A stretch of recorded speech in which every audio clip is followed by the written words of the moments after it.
Председатель Халк-Маслахаты Туркменистана Гурбангулы Бердмухамедов вместе с вице-премьером Госсовета КНР Дин Сюэсяном, прибывшим в страну в качестве специального представителя председателя КНР Си Цзиньпина, дали символический старт освоению четвертой фазы гигантского месторождения Галканеш. Программа четвертого этапа освоения включает бурение новых эксплуатационных скважин и строительство высокотехнологичной установки, способной дополнительно перерабатывать до 10 миллиардов кубометров товарного газа в год.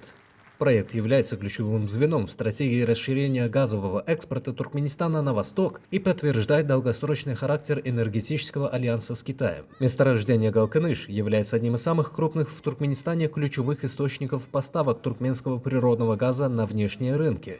С 2009 года поставки газа в Китай осуществляются по разветвленной системе трубопроводов, обеспечивающих транспортировку топлива в западные регионы страны. В настоящее время Китай остается крупнейшим импортером туркменского природного газа. Проект реализуется в рамках сотрудничества между государственным концерном Туркменгаз и China National Petroleum Corporation.